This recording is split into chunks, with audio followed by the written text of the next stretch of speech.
दुख, अपने शरीर को, स्त्री पुत्र गृह पशु धन बंधु बांधवों को इतना प्यार कर लेता है कि उसे लगता है कि बस ये सब हमारे समीप रहे, इससे बड़ा भाग्य मेरा और कोई नहीं हो सकता। अब इनके पालन पोषण की चिंता में इसका हृदय जलता रहता है। दुर्वासना से दूषित हृदय होने के कारण इसके हृदय में ज्ञान नहीं होता। परिवार का पोषण करने के लिए पाप करने लगता है, मनमानी आचरण, जैसे धन आवे वैसे।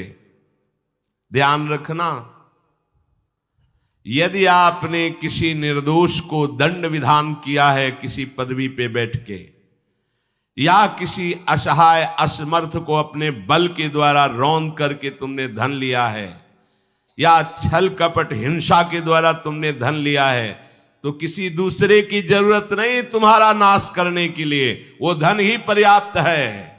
जो धन तुमने लिया है तुम्हें किसी दूसरे दुश्मन की जरूरत नहीं, वो धन ही तुम्हारा सर्वनाश कर देगा। देख लेना, देख लेना, खुद अनुभव कर लेना। इसी जीवन में तुम्हें अनुभव होगा कि मैंने बहुत गलत किया है। मरते समय तक तुम्हें बोध हो जाएगा कि तुमने क्या किया है। अभी नशा है तुम्हारे दिमाग में बल का, बुद्धि का, तो देख लो कुमार्गामी प्रवृत्तियों के द्वारा धन कमा के, पर जब इसका परिणाम आएगा तो रोते नहीं बनेगा, रोने लायक भी नहीं रहोगे, आंसू भी नहीं निकल पाएंगे, आह मचेगी हृदय में। वो अपनी परिवार के पोषण के लिए इतना जलने लगता है कि तरह तरह की पाप की कमाई करके परिवार को सुखी करना चाहता है।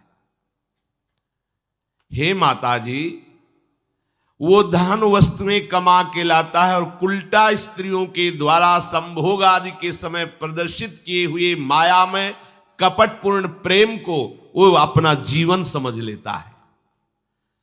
बालकों की मीठी मीठी तोतली बानी में वो इतना फंस जाता है कि दुख प्रधान कपटपूर्ण कर्म करके उनकी कामनाओं को पूर्ण करना चाहता है। दूसरे बेटे का अपहरण करके उसकी हत्या भले हो जाए पर मेरा बेटा सुखी रहे। कैसे ऐसा हो सकता है? ऐसा कैसे हो सकता है? अगर किसी को तुमने 100 आंसू गिराए हैं तो 10,000 आंसू तुम तैयार रखो, तुम्हारे 10,000 आंसू गिरेंगे। तुमने किसी को अगर एक बार भी कटुवचन बोला है तो 10 बार तुम्हें कटुवचन सहना पड़ेगा। ये भूमि है, जैसे एक दाना फेंको तो सैकड़ों दाना पैदा कर देती, इसे कर्म भूमि कहते हैं। तुम्हारा कर्म बहुतायत होकर तुम्हें फल देगा, अच्छा या बुरा, जैसा कर्म किया है। अब वो सोचता है कि धन के द्वारा हम अपने और अपने परिवार के दुख का नाश कर लेंगे। इसी में वो सुख मानने लगता है कि एन केन प्रकारेण दंभ कपट पाखंड झूठ हिंसा दुराचार व्यभिचार कैसे भी हो धन मिलना चाहिए। अब वो भयंकर हिंसा वृत्ति के द्वारा धन संचय करता है और अपने परिवार का पोषण करता है, जिसके फलस्वरूप उसके लिए नरक निश्चित हो जाता है। जीते जी ये अमुक नरक में जाएगा। जैसे कानून है, आप हत्या करोगे तो अमुक केस लगेगा, उसका परिणाम आपको फांसी या आजीवन सजा, ऐसी पहले से निश्चित है। ये कर्म करोगे तो आपको ये नरक मिलेगा, ये कर्म करोगे इतने कल्प तक। वहां वर्ष नहीं चलते, कल्प चलते हैं। स्वयं तो उनके खाने पीने से बचे हुए जूठे अन्न को खाकर सुख पाना, बच्चे का जूठा, परिवार का अच्छा लगा, मेरा परिवार, और वैसे ही दूसरे परिवार का नाश करके हिंसा करके वो धन कमाता है। जब ऐसा कोई करता है तो बार बार प्रयत्न करने पर भी दुख हटता नहीं, दुख बढ़ता चला जाता है। लोभवश वो इतना अधीर हो जाता है कि उसे जीवन भार लगने लगा। अब क्या करूं, कैसे करूं? क्योंकि अधर्म के द्वारा कमाया हुआ धन कभी शांति प्रदान नहीं करता, सदैव दुख बढ़ाता रहता है, विपत्तियां बढ़ाता रहता है। मंद भाग्य, मंद बुद्धि वाला पूरा जीवन व्यतीत हो गया अधर्म करते हुए, अब आया बुढ़ापा चिंता छा रही है, लंबी लंबी सांसें ले रहा है, कोई उससे बात नहीं कर रहा है। जिनका पालन पोषण किया है वही पुत्र परिवार उसको देखना भी पसंद नहीं करते। खूब खूब खास के थूकता है बुढ़ा, घर के बाहर सब गंदगी फैलाए है। अगर कहीं साइड में कमरा पिछवाड़े टाइप कहीं हो तो ऐसे रखे जाते बूढ़े बाड़े, इज्जत खराब होती, सामने ही प्रवेश होते, खांस रहे बैठे हैं, कोई उनका आदर नहीं करता। जैसे किसान बूढ़े बैल की उपेक्षा कर देता है, ऐसे परिवार वाले उसकी उपेक्षा कर देते हैं। फिर भी उसे घर से वैराग्य नहीं होता, हरि की याद नहीं आती। उसने स्वयं जिनको पाला था वही उसका निरादर करते हैं, पक्का। एक बिंदौर है यमुना के किनारे, फतेहपुर जिला, उस समय भ्रमण में थे, तो एक गांव की गली से निकलना पड़ा। तो कोई ऊपर से देख रहा था, वृद्धाया, बड़ा महल जैसा मकान बना था। स्वामी जी रुकिए रुकिए रुकिए, बोलिए क्या बात? मैं बहुत दुखी हूं, ये सब मैंने कमा के मकान बनाया है, मेरे बच्चे मुझे रोज गाली देते हैं, मारते हैं, अच्छे अच्छे पदार्थ बना के पाते हैं मेरे लिए, ऐसे ही क्या करूं? बाबा जी बन जाओ। बाबा जी से पूछोगे तो क्या बोल, एकमात्र उपाय भगवान की शरण में हो, अब भजन करो, चौथी अवस्था है।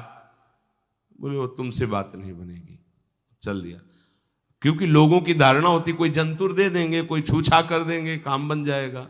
बहुत गिरी हुई स्थिति लोगों की होती है। वो ये नहीं समझते कि राधा राधा कृष्ण कृष्ण कहने से सब दुख दोष नष्ट हो जाएंगे। तुम्हारा परिवार क्या तुम्हें विश्व प्यार करने लगेगा। जा पर कृपा राम की हुई, ता पर कृपा करे सब कोई। विश्व तुम्हें प्यार देगा, विश्व तुम्हें सम्मान देगा, यदि तुम विश्वेश्वर भगवान श्री हरि का नाम जप करोगे, उनका आश्रय। पर ये मार्ग किसी को नहीं समझ में आता। वृद्धावस्था के कारण उसका रूप बिगड़ गया, बुद्धि कमजोर हो गई, शरीर रोगी हो गया, अग्नि मंद पड़ गई, पुरुषार्थ और भोजन दोनों कम हो गए, बस घोर चिंता। अब पता ही नहीं चल रहा, सोच निकल गई, पड़ा है उसी गंदगी में। जब वो रो रो के कहता है ऐसा, तो पीटते हैं घर वाले, हमने देखा भी, पीटते हैं, पड़े पड़े हकता है, भरपूर भोजन नहीं देते, हगेगा कौन, फेंकेगा इसका। कैसी दुर्गति होती। इसमें जो शब्द लिखा है, आस्तेव मत्योपन्यस्तम गृहपाल इवाहरन, गृहपाल कहते कुत्ते को, कुत्ते की भांति वो सबके अपमान सहता रहता है और रूखे सूखे टुकड़े खाकर जीवन निर्वाह करता है, फिर भी उसे भगवान की याद नहीं आती। मृत्यु का समय जब निकट आता है तो वायु उत्क्रमण से इसकी पुतलियां चढ़ जाती हैं, श्वास प्रश्वास की नलिकाओं में वायु आना जाना रुक जाता है, कफ भर जाता है। अब इसे श्वास लेने में भयानक कष्ट होता है, कंठ में घुरघुराहट, पर उसका मोह उन्हीं अपने बच्चे परिवार घर शब्द ये सब छूट जाएगा। बड़ी दुर्गति है। अंतिम समय क्या सोच रहा है, ये पत्नी छूट जाएगी, बेटे छूट जाए, और बेटों ने क्या उनके साथ व्यवहार किया, ये मोह है, ये मेरा कमाया हुआ मकान कैसे छोड़ सकता हूं? तो छिपकली बन के आना, इसी मकान में रेंगना। पक्का आपका अंतिम फाइनल आपका चिंतन होता है, आपका चिंतन वही बनेगा जो जीवन भर आपने किया, उसके परिणाम में बंधु बांधव आकर घेर लेते और मनाने लगते हैं कि अब जल्दी मर जाए, भगवान उठा लें इसे। मृत्यु पाश के वशीभूत महान कष्ट को भोगता हुआ अपने परिवार का चिंतन करता है। वो मूड ये भी नहीं सोच पा रहा कि अगर अंतिम समय कृष्ण बोल दूं, राधा बोल दूं तो काम बन जाए। कुटुंब का भरण पोषण और मोह में लगा हुआ यमराज के दूत आते हैं, मार मार के उसके प्राणों को खींचते हैं। वो तो मार वही जानता है जिस पे पड़ती है, पर सोचता कौन है? विवेक है नहीं, इसलिए सोच काम नहीं करती। भयंकर रोष युक्त नेत्र वाले, जिनके देखने से पेशाब छूट जाए, तभी तो आप देखो मरने वाले का शौच और लघु शंका सब छूट जाती है देखने मात्र से, इतने वो भयानक है।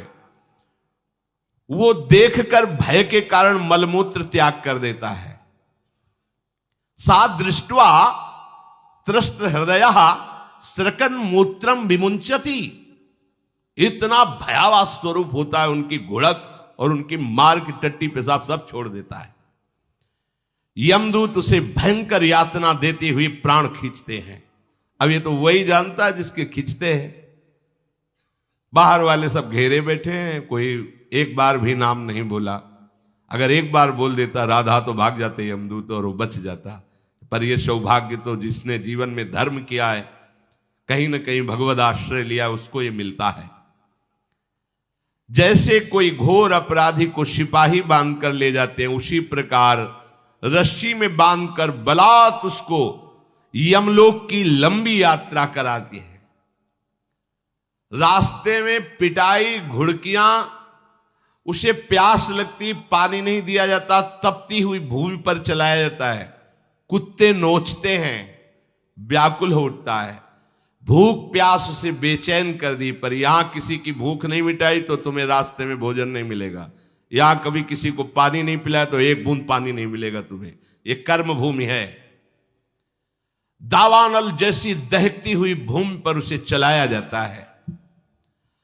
तप्त बालुका में मार्ग में जब एक पग भी आगे बढ़ने की सामर्थ्य नहीं होती, मूर्छा जाती है, मार मार के उसे चेतना में लाते हैं यमदूत, फिर घसीटते हैं।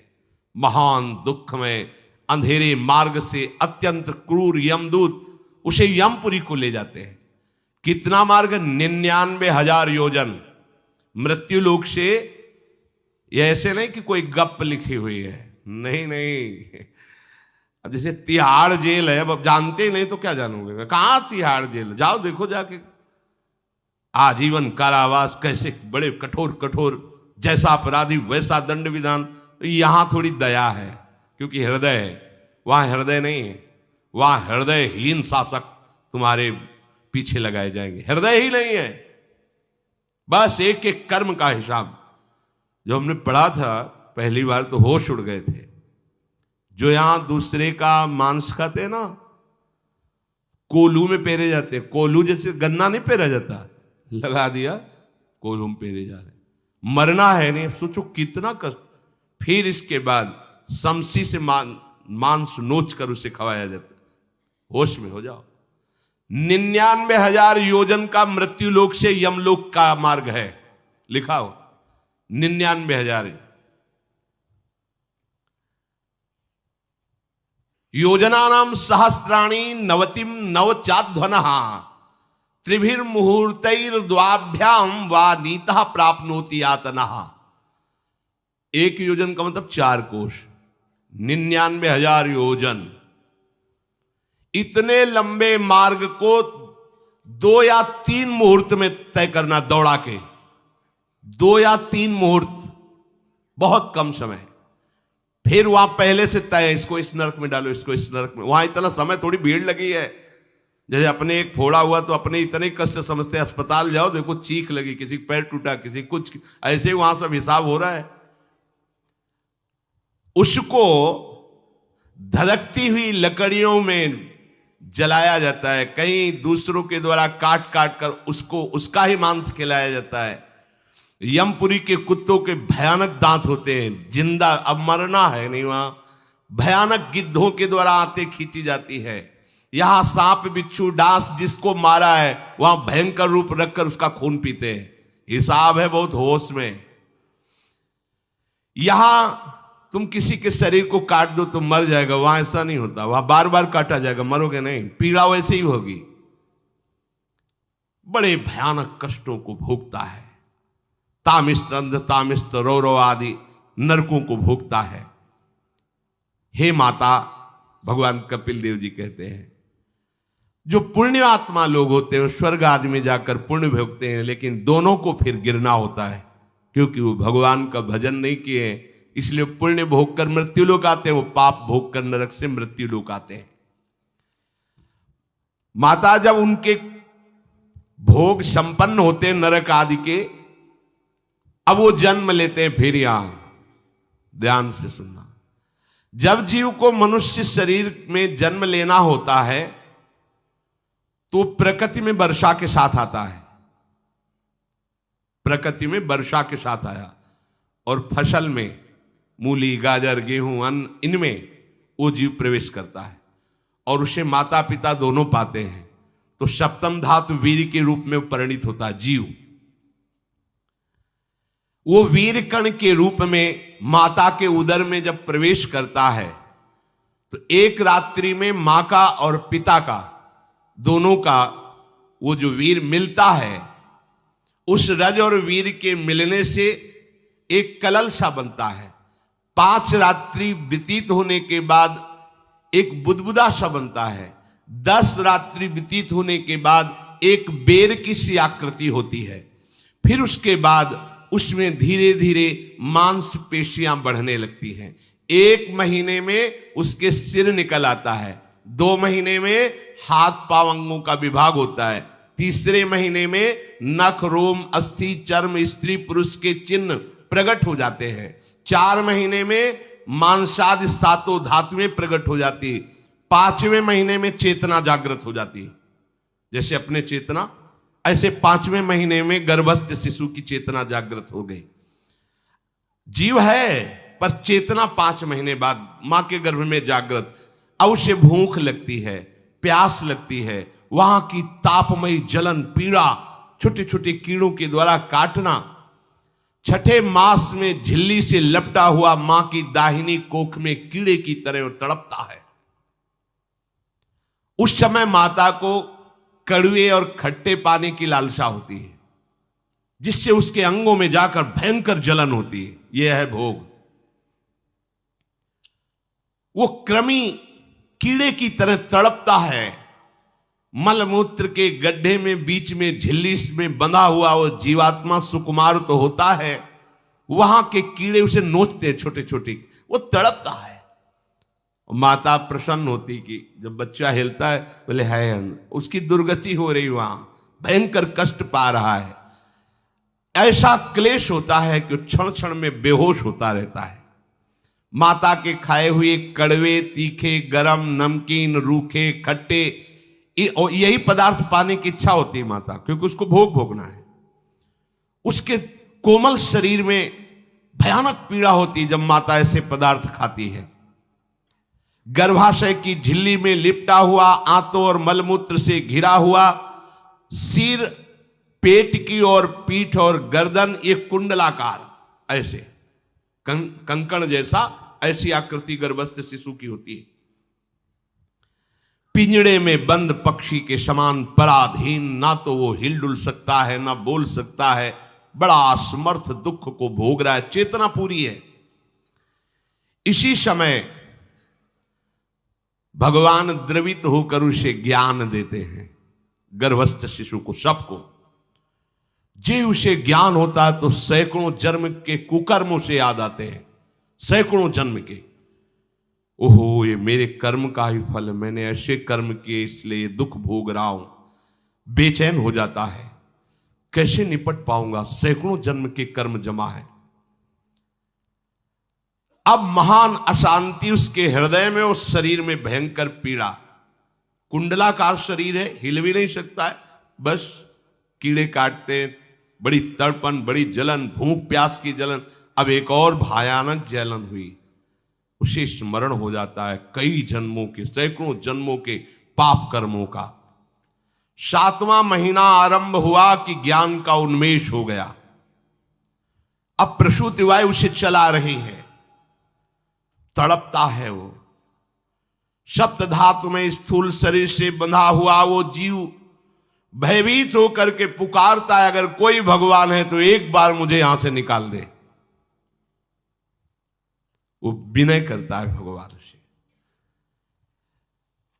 कोई अगर भगवान है जिसने मुझे इस बंधन में डाला है, एक बार निकाल दे, यहां से जाके केवल भजन करूंगा। जीव कहता, जंतुरुवाच तस्योपशन्नमवितुम जगदिच्छयात् नाना तनोर्भुवि चलच्चरणारविंदम सोहम ब्रजामि शरणम। रकुतो भयम में येने दृशी गतिरदर्श सतोनुरूपा। हे प्रभु, मैं बड़ा अधम हूं, ये ज्ञान भगवान की तरफ से गर्भस्थ शिशु को होता है। देखो, स्वयं वो इतना कष्ट पा रहा है, फिर जब आप गर्भ हत्या करते हैं तो आपका पाप कितना बड़ा होगा सोचो।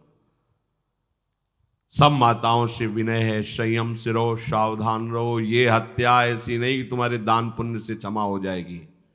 ये जो भ्रूण हत्या है, गर्भ हत्या है, बहुत बड़ा पाप है। आप लोग अज्ञान के कारण इसको ध्यान नहीं देते, इसे खिलवाड़ समझते हो।